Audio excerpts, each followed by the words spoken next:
Some scars live on your skin, others live deep in your heart, and sometimes the people who should protect your healing become the very ones who reopen your wounds. My name is Ava, and the day my sister mocked my scars in front of everyone at the beach was the day a buried truth finally rose to the surface. I got my scars when I was 19. A terrible house fire changed everything. It left silver lines across my shoulder, part of my back, and one side of my arm, marks that took years for me to even look at in the mirror without breaking inside. For a long time, I hid. Long sleeves in summer, closed doors, excuses. I stopped swimming, stopped traveling, stopped living fully. Not because my scars hurt, but because people's eyes did. Their stares, their whispers, their quiet pity. But slowly, I healed. Not perfectly, not at once, piece by piece. And a big part of that healing came from learning one powerful truth. I survived something that could have destroyed me. My scars were not shame. They were proof of strength. Or at least, that's what I kept telling myself. Then came our family beach vacation. My father had rented a beautiful ocean house for his 60th birthday. White sand stretched endlessly, waves sparkled under golden sunlight, laughter filled the air. For the first time in years, I wore a swimsuit. Not because I suddenly felt fearless, but because I was tired of hiding. As I walked toward the water, nervous but proud, I could feel eyes on me, some curious, some kind. Then I heard my older sister, Chloe, laugh. Not softly, not accidentally, loud enough for everyone. "Well," she said with a sharp smile, "I guess we're all brave today." The group went quiet. She tilted her sunglasses down and looked directly at my scars. "Honestly, Ava, some things are better kept covered." My heart stopped. It felt like someone had reached inside my chest and crushed years of healing in a single moment. A few people looked away awkwardly. Others stared at me with pity, the look I hated most. And Chloe? She smiled like she'd said something clever. This was not new. Chloe had always known exactly where to hurt me. She was beautiful, admired, effortlessly charming, and quietly cruel when no one was watching. Every success I had somehow became smaller beside hers. Every weakness became her joke. But what I didn't know that day was that Chloe had mocked the very scars that hid a secret she spent years burying. A truth so painful, it would change how our family saw her forever.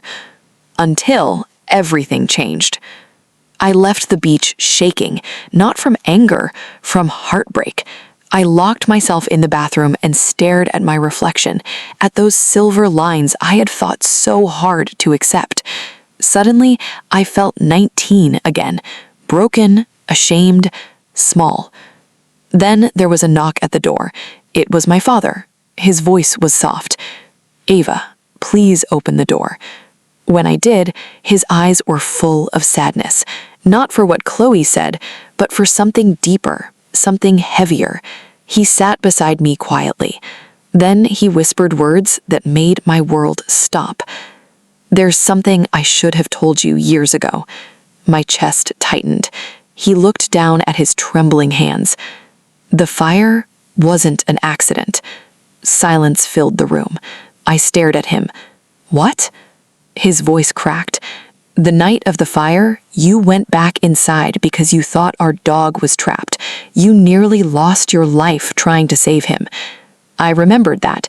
Smoke, heat, fear, pain. But there were pieces missing, blurred by trauma and time. Then my father spoke the truth. Chloe started that fire. My breath caught. He closed his eyes.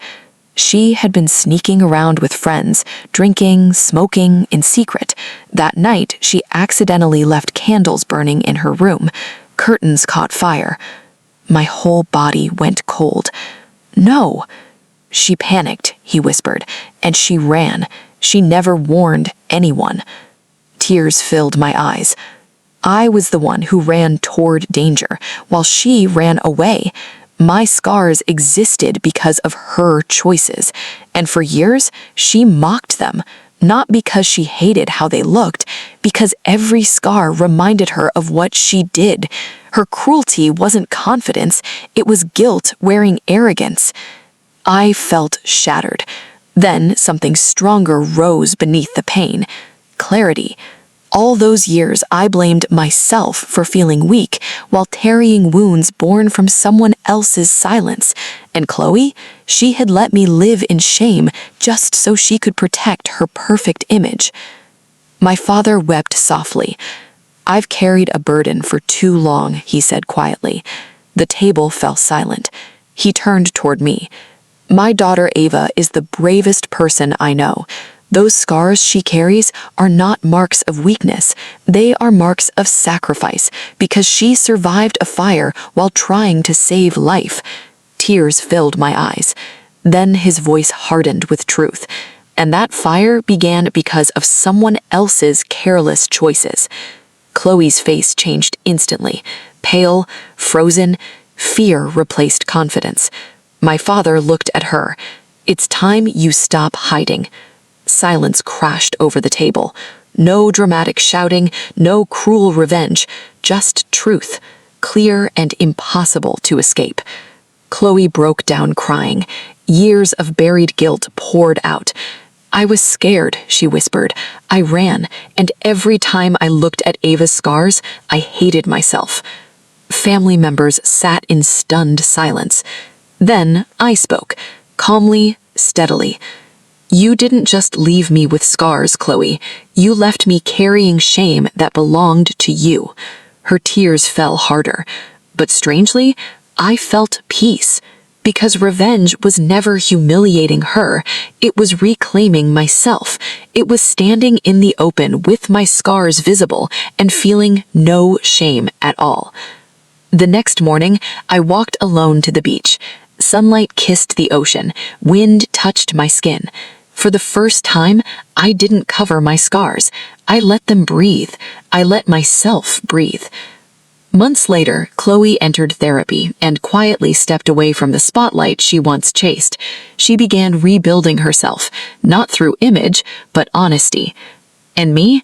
I finally started living, swimming, traveling, laughing, wearing whatever I wanted. I learned something powerful. Scars are not proof that life broke you. They're proof that life tried and you healed anyway. The people who mock your wounds often carry deeper wounds of their own, but their pain does not define your worth. Your healing does. And sometimes the truth hiding beneath your scars becomes the very thing that sets you free.